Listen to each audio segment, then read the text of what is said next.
오늘 말씀은 시편 1편 1절에서 2절 말씀과 126편 5절에서 6절 말씀입니다.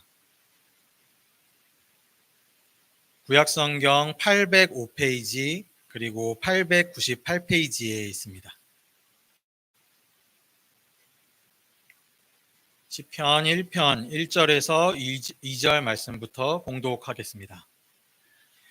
복 있는 사람은 악인들의 꾀를 따르지 아니하며 죄인들의 길에 서지 아니하며 오만한 자들의 자리에 앉지 아니하고 오직 여호와의 율법을 즐거워하여 그의 율법을 주야로 묵상하는도다. 126편 5절에서 6절 말씀 봉독하겠습니다. 눈물을 흘리며 씨를 뿌리는 자는 기쁨으로 거두리로다. 울며 씨를 뿌리러 나가는 자는 반드시 기쁨으로 그 곡식단을 가지고 돌아오리로다. 이것은 오늘 우리에게 주시는 하나님 말씀입니다. 하나님 감사합니다. 네, 반갑습니다. 오늘 7월 마지막 주일 맞이해서 저희 교회에서 기도하면서 함께 준비한 반전 예배를 이렇게 드릴 수 있게 되어서 대단히 감사하고 또 찾아와 주신 우리 성도님들과 또 반가운 얼굴들 대단히 반갑습니다. 얼마 전에 일본에서 조만간 큰 지진이 일어날 거다라는 이야기 많이 들으셨죠? 다행히 일어나지 않았고 아직까지 일어나지 않은 거겠습니다만 그렇게 지나가는 것 같아서 다행이다 싶기도 한데요. 우리나라에도 근래 이전에 비하면 지진이 자주 일어나는 것을 보게 되는 것 같습니다.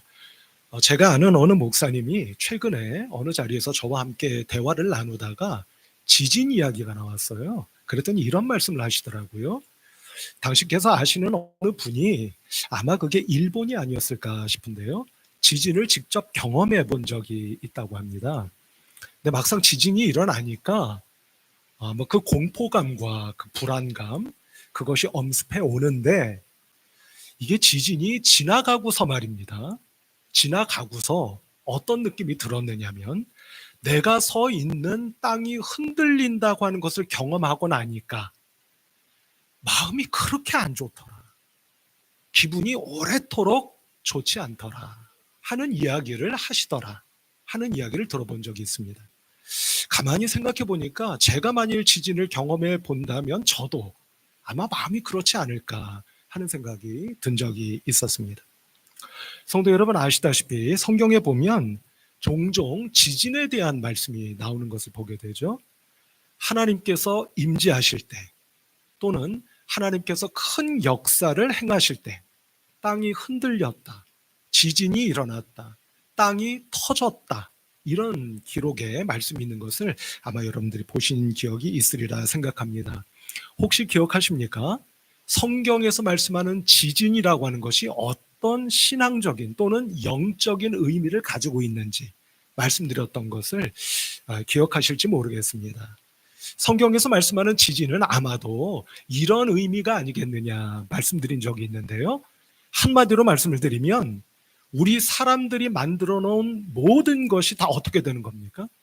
다 무너져 내리는 겁니다.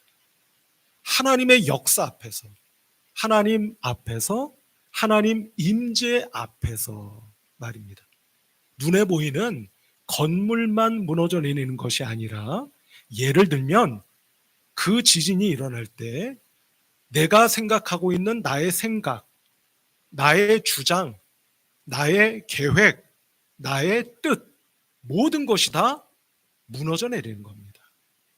심지어는 사람들이 만들어 놓은 체제나 제도 역시 하나님 앞에서 다 무너져 내리는 것을 의미하는 것이 성경에 나오는 지진이 아니겠느냐 이렇게 말씀드린 일이 있지요.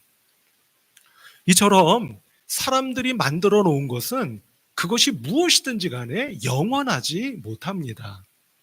때가 되면 사라지기도 하고요, 없어져 버리기도 합니다. 그런데 성경을 보면은요, 딱 한 가지가 결코 사라지거나 없어지지 않습니다. 무너져 내리지 않습니다. 라고 말씀하는 것을 보게 됩니다. 그 말씀이 바로 이사야 40장 7절로 8절의 말씀인데요. 이 말씀을 같이 한번 우리 읽어보도록 할까요? 한번 읽어보십시다. 시작. 풀은 마르고 꽃이 시들면 여호와의 기운이 그 위에 불미라. 이 백성은 실로 풀이로다. 풀은 마르고 꽃은 시드나 우리 하나님의 말씀은 영원히 서리라 하라. 아멘. 이렇게 말씀하고 있습니다. 여러분, 재미있고 놀라운 것은요, 이 말씀 가운데 풀과 꽃 이렇게 나오지 않습니까? 근데 여기서의 꽃이라고 하는 것은 다른 것을 의미하는 것이 아니라 놀랍게도 그 당시에 근동 지역의 패권을 쥐고 있었던 바벨론 제국을 의미하는 겁니다. 그러니까 여러분, 놀랍지 않아요? 이사야 선지자가 뭐라고 예언하고 있는 겁니까? 지금 우리가 살고 있는 이 지역을 장악하고 통치하고 권력을 휘두르고 있는 저 강대한 제국 바벨론 제국도 언젠가는 어떻게 될 거라는 겁니까? 시들고 없어져 버릴 거라고 예언하고 있는 거예요. 정말 놀라운 예언의 말씀 아닙니까? 그런데 반면에 딱 한 가지만은 영원히 사라지지 않을 거라, 그렇게 말씀하고 있는 것 보게 되지 않습니까? 그게 뭐랍니까? 하나님의 말씀. 하나님의 말씀만은 영원토록 시들지도 마르지도 사라지지도 않을 겁니다. 라고 예언하여 말씀하고 있는 것을 우리가 보게 된다 하는 겁니다. 여러분, 아닌 게 아니라 근래 우리 주변에 말입니다. 이전에는 저게 변하지 않을 것 같아, 내 생전에는 바뀌지 않을 것 같아 했던 것들이 변하거나 바뀌는 것들이 있는 것을 보게 됩니다. 대표적인 예가 기후, 날씨 아닙니까?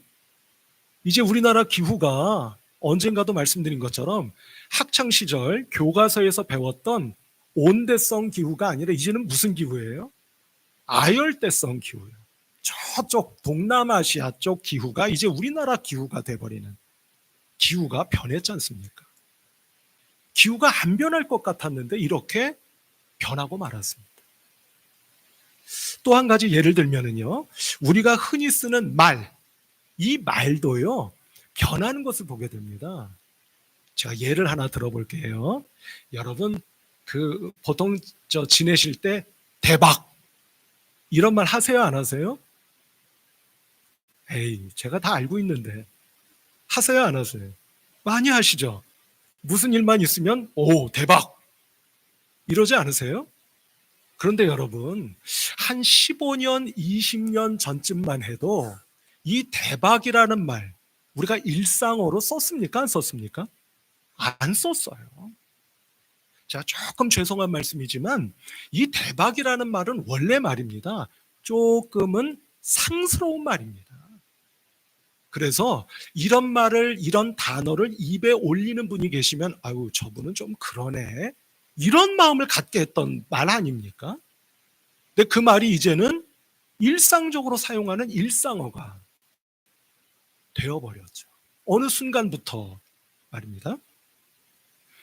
얼마 전에요, 제가 어느 권사님하고 대화를 하다가 그 권사님이 이런 말씀하시는 것을 제가 들었어요.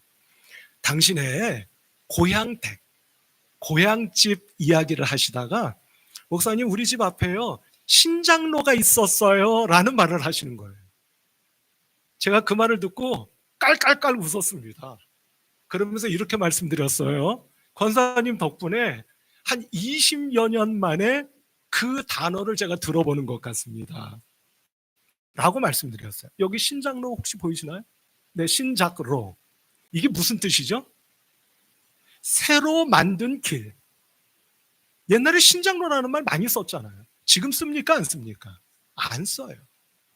그러니까 여러분, 이처럼 우리가 쓰는 말도 이전에 안 쓰던 말을 쓰게 되고 쓰던 말도 안 쓰게 되는, 모든 것이 이렇게 변하고 달라지더라 하는 것이죠. 그런데 오늘이요, 이 신장로라는 말과 제가 앞서 말씀드렸던 우리가 함께 읽은 이사야서 40장 7절 8절의 말씀을 한번 연결지어서 말씀드려 보려고 합니다. 여러분, 올해 넉넉 잡아서 이제 한 반년 정도가 남지 않았나요? 이제 뜨거운 한여름이 올 것이고요. 가을도 올 것이고요. 겨울도 올 겁니다. 그때 새로 만들어진 여러분들의 신작로 한번 걸어가 보셔야 되지 않겠느냐 하는 겁니다. 그런데 그 신작로는요, 다른 길이 아니죠. 어떤 길이겠습니까? 하나님께서 말씀으로 만들어주시는 길. 하나님께서 당신의 말씀으로 인도해 주시는 신작로 말입니다. 그 길을 믿음으로 한번 힘차게 걸어가셔서 여러분들의 이 2025년 하반기의 삶이 이제까지의 삶과는 조금은 다른, 오늘 예배의 제목과도 같이 내 인생에 뭐가 일어나는? 반전이 일어나는 그런 올 하반기의 믿음의 인생길을 꼭 한번 걸어가 보실 수 있는 그런 여러분들이 꼭 되시기를 주님의 이름으로 축복합니다. 그런데 여기서 이제 우리가 한번 생각해 보지 않을 수 없는 것이 있는 것 같아요. 그것은 뭐냐면, 여러분, 성경 말씀이 하나님의 말씀이라는 거 아시죠? 아세요? 모르세요? 아시죠? 주일 예배 시간이든 지금처럼 말입니다. 아니면 새벽이든 수요 말씀 예배이든 어느 시간을 통해서 들려주시는 말씀이 하나님이 나에게 주시는, 들려주시는 말씀이라는 거 아시죠? 아세요? 모르세요? 아시죠? 그런데 제가 한번 이렇게 여쭤볼게요. 그런데 그거 말입니다. 믿으세요? 알기는 아시잖아요. 그런데 정말 믿으십니까? 우리가 그것을 정말 믿는다면요, 우리는 하나님의 말씀을 매일마다 순간순간마다 사모하지 않을 수가 없을 겁니다. 또 매일마다 순간순간마다 그 말씀을 기억하고 그 말씀을 어떻게든지 내 삶 속에 적용해서 또는 순종해서 살아가려고 기도하지 않을 수 없고 애쓰지 않을 수가 없을 거예요. 그런데 정말 성경 말씀을 하나님의 말씀이라고 믿고 계시고 모든 예배 시간에 주시는 그 말씀을 하나님께서 나에게 들려주시는 그분의 음성이고 말씀이라고 믿고 계시느냐 라고 하는 것을 제가 조금 외람되지만 여쭤보지 않을 수 없다 하는 겁니다. 한 번만 더 여쭤볼게요. 성경 말씀이 살아계시고 나의 주인 되시는 하나님의 말씀인 것을, 예배 시간마다 들려주시는 말씀이 그분의 나에게 주시는 음성인 것을 꼭 믿으실 수 있는 여러분들이 되시기를 주님의 이름으로 축복합니다. 우리가 대개 믿죠, 알죠, 그렇게 대답하지 않으시겠어요? 그런데 그것이 혹시라도 말로만 하고 있는 형식적인 믿음은 아니신지 하는 것을 한번 여러분들 스스로 점검해 보시고 돌이켜 보시면 좋겠다 하는 건데요. 여러분, 우리가 이렇게 자칫하여 형식적인 믿음에 머물러 있을 때 어떤 모습이 우리에게 나타나느냐면요, 그게요, 편의주의적인 모습으로 나타납니다. 어떤 모습이요? 편의주의적인 모습. 우리 주변에 편의점 많잖아요. 그죠? 편의점이라는 게 무슨 뜻이겠어요? 쉽게 아무 때나 갈 수 있는 곳, 그런 곳 아니겠습니까? 그러니까 24시간 영업을 하잖아요. 편의주의적이라는 것은 무슨 뜻이냐면 그냥 내가 편한 대로 믿는 겁니다. 부담되는 거 싫어요. 불편해요. 뭘 그렇게까지 해?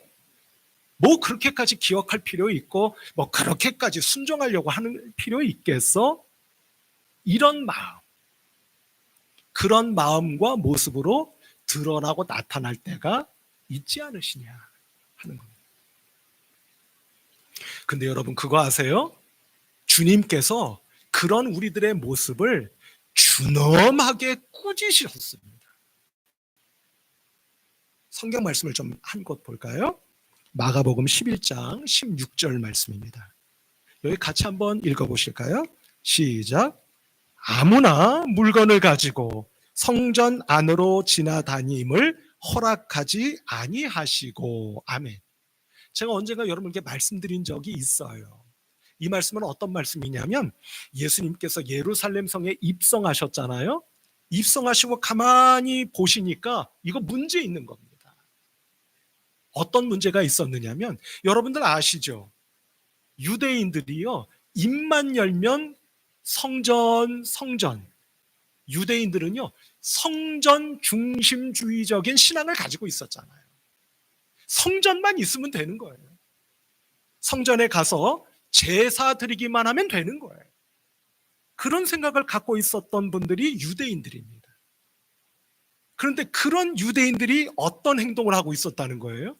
이거 참 재밌고 놀랍지 않습니까? 보세요. 아무나 물건을 가지고 성전 안으로 어떻게? 지나다녀. 이게 무슨 얘기냐면요, 여러분 그러니까 쉽게 말씀드리면 바로 옆에 있는 우리 방신시장 있잖아요. 방신시장에서 장을 본 거예요. 장바구니를 들고 어떻게 하는 겁니까? 성전 안을 왔다 갔다. 무슨 이야기냐면 이 편에서 저 편으로 성전 울타리를 돌아가기가 귀찮으니까, 그게 힘드니까 성전 안으로 그냥 왔다 갔다 했다는 이야기입니다. 여러분 예를 들면 아파트 단지를 이렇게 만날 때가 있잖아요. 그럼 여러분 아파트 단지가 있으니까 돌아가세요? 그러십니까? 안 그러시죠. 어떻게 하세요? 그냥 가로질러 가시잖아요. 똑같은 겁니다.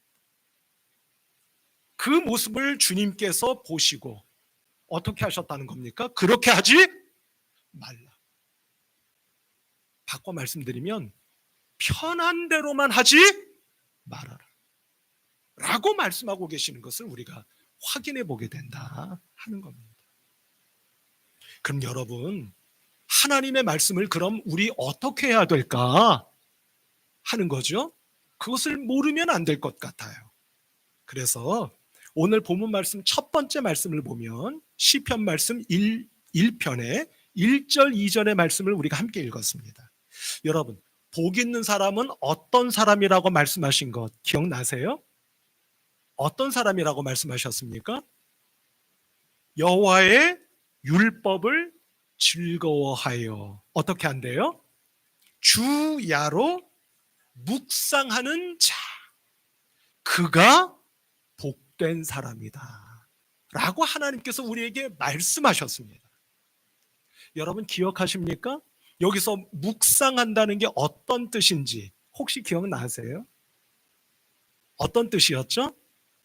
주야로, 낮으로 밤으로 그 말씀을 어떻게, 저를 한번 보실까요? 제가 항상 이렇게 했던 것 같아요.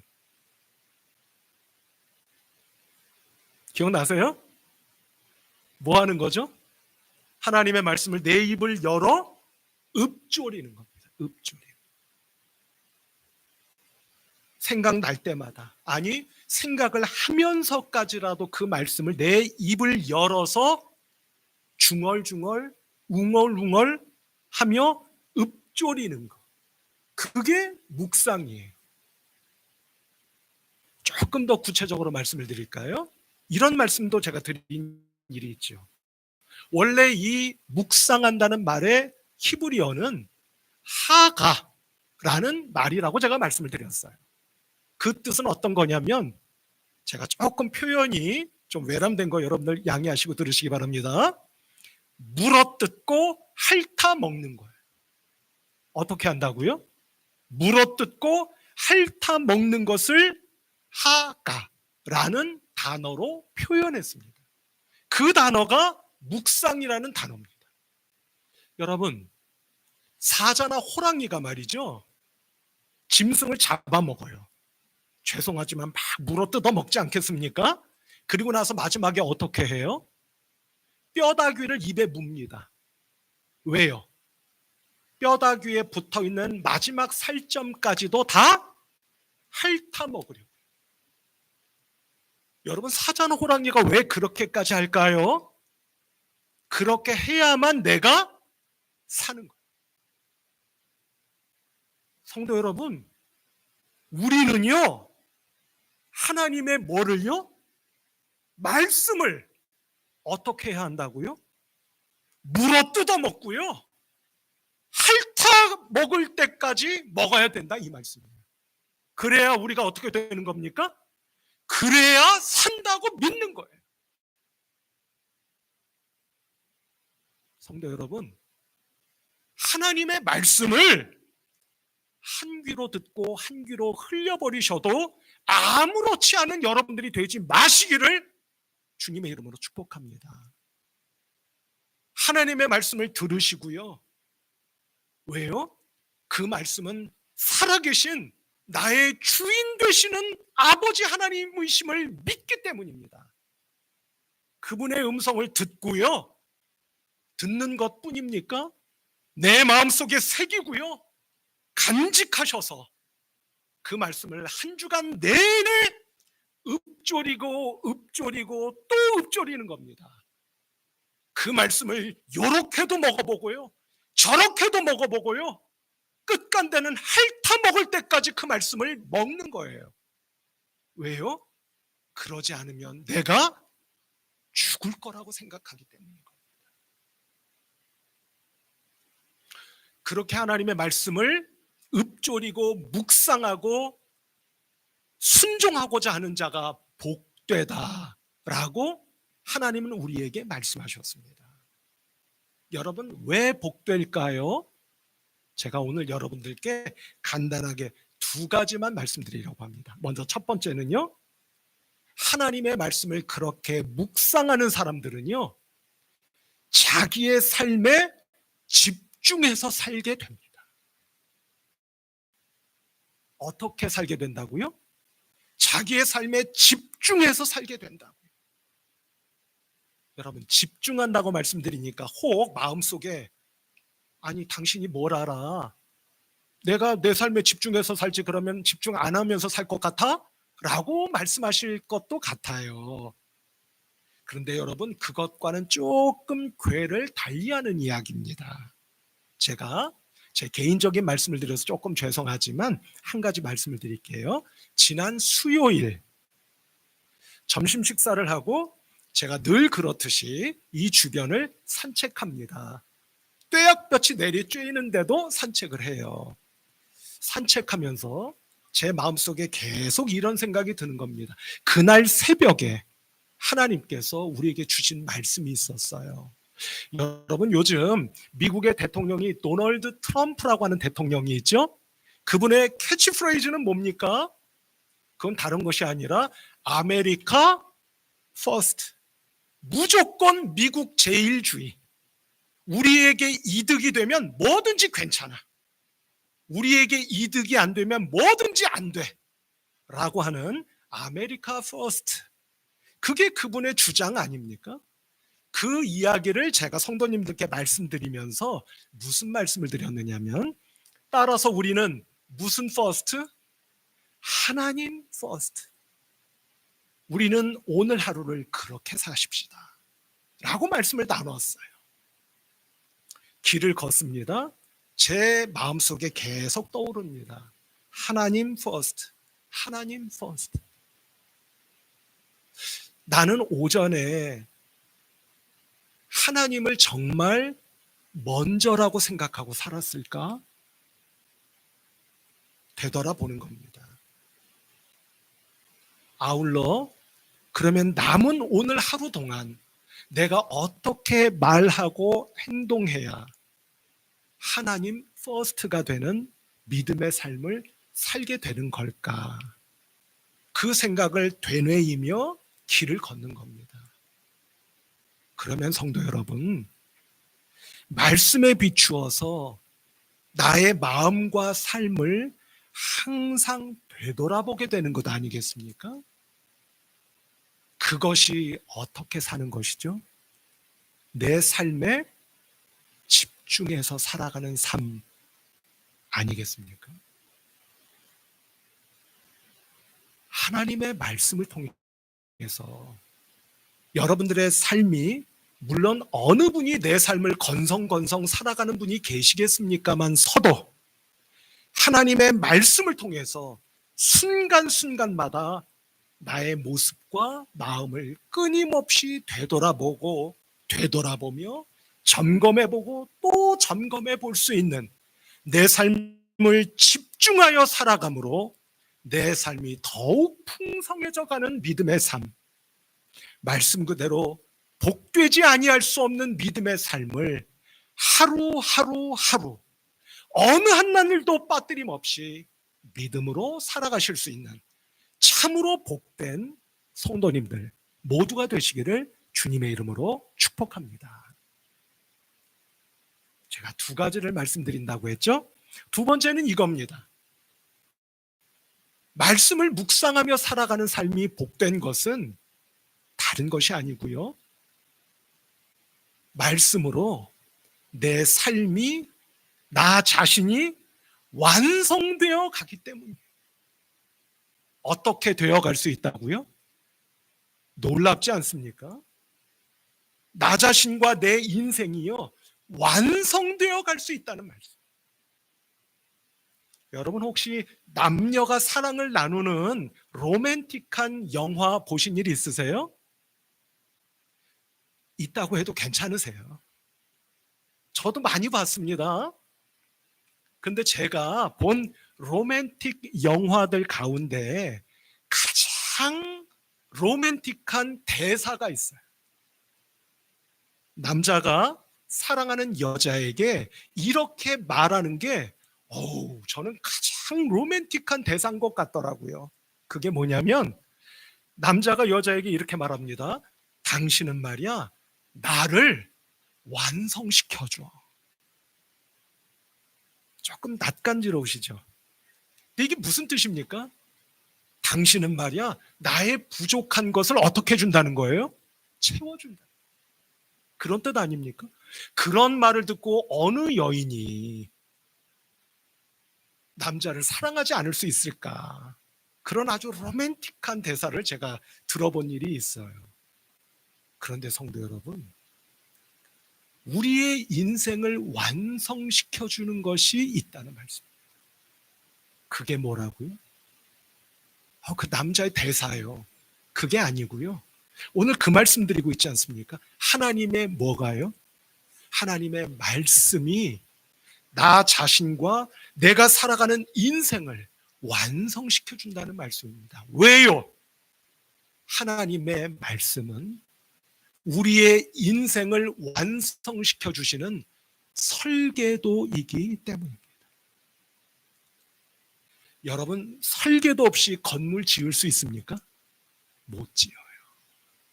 설계도대로 지어야 건물이 완성되는 겁니다. 마찬가지라는 말씀이에요. 제가 언젠가 한번 말씀드렸던 저의 어렸을 적 경험 한 가지를 다시 한번 여러분께 좀 말씀드리려고 합니다. 제가 초등학교 고학년, 중학교 무렵 제가 장난감 만드는 거 좋아했었다는 말씀 드렸죠. 그래서 제가 친구들이 놀자고 하는 거 다 뿌리치고 얼른 집으로 뛰어갔습니다. 한동안. 왜냐하면 집에 가면 만들 장난감도 있고요. 이미 만들어 놓은 장난감이 산더미처럼 쌓여 있었습니다. 그거 만드는 재미, 그거 가지고 노는 재미들 때문에 친구들이 놀자는 것도 뿌리치고 집으로 달려갔다는 말씀이에요. 근데 어느 날, 그날도 제가 용돈을 아껴서 장난감을 하나 샀습니다. 그걸 만들어야 될 거 아니에요? 그런데 그날따라 유독 제가 장난감을 이제 많이 만들었기 때문에 아마 꾀가 났었던 것 같습니다. 설계도대로 만들지를 않은 거예요. 어느 지점부터 이제는 내가 요 정도는 만들 수 있겠다 싶어서 설계도대로 안 하고 장난감을 조립하기 시작한 겁니다. 마지막 결정적인 순간, 이 장난감이 완성됐을까요? 안 됐을까요? 이게 안 되는 겁니다. 제가 어떻게 했을까요?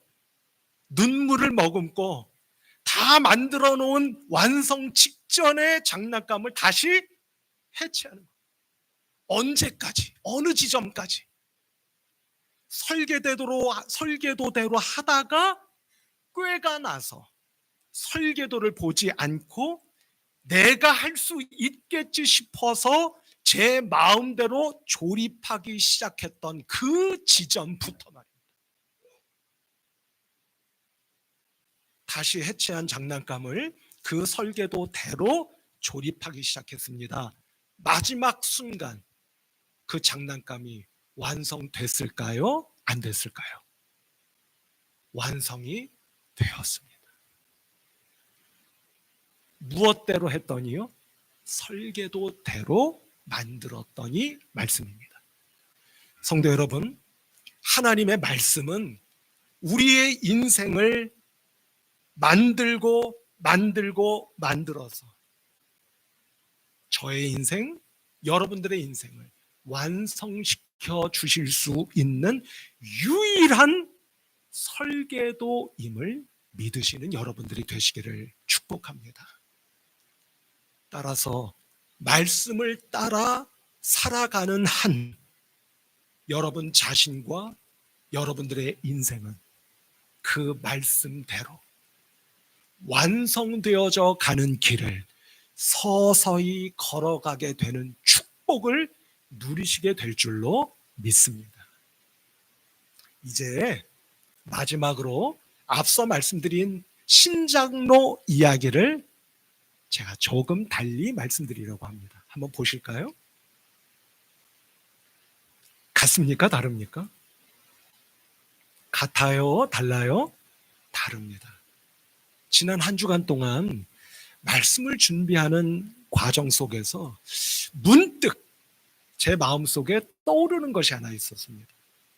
앞서 말씀드린 신작로는 무슨 뜻이었죠?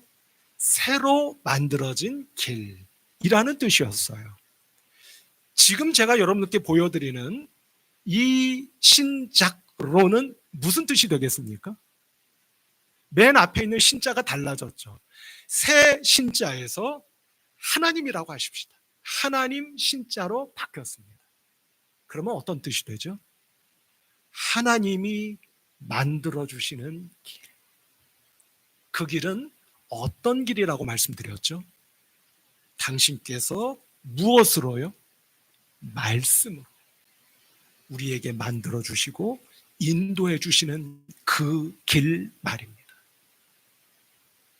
사랑하는 성도 여러분, 올해의 남은 반년을 새롭게 만들어진 신작로 뿐만 아니라 하나님께서 만들어주시는 신작로, 말씀을 통해 만들어주시는 그 길을 힘차게 걸어가시는 여러분들이 되시기를 축복하고요. 이제 오늘 마지막 두 번째 본문 말씀을 함께 읽어보시도록 하겠습니다. 혹시 띄워주실 수 있을까요? 같이 한번 읽어볼까요? 두 번째 126편 말씀입니다. 5절, 6절을 같이 한번 읽어보도록 할까요? 5절 시작. 눈물을 흘리며 씨를 뿌리는 자는 기쁨으로 거두리로다. 울며 씨를 뿌리러 나가는 자는 반드시 기쁨으로 그 곡식단을 가지고 돌아오리로다. 아멘. 씨는 곧 하나님의 말씀인 줄로 압니다.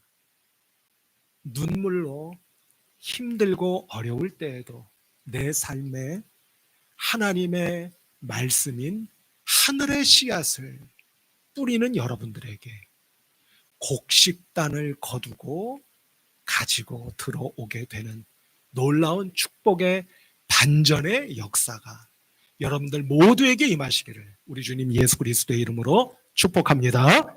기도하십시다. 하나님 아버지 은혜와 사랑을 감사합니다.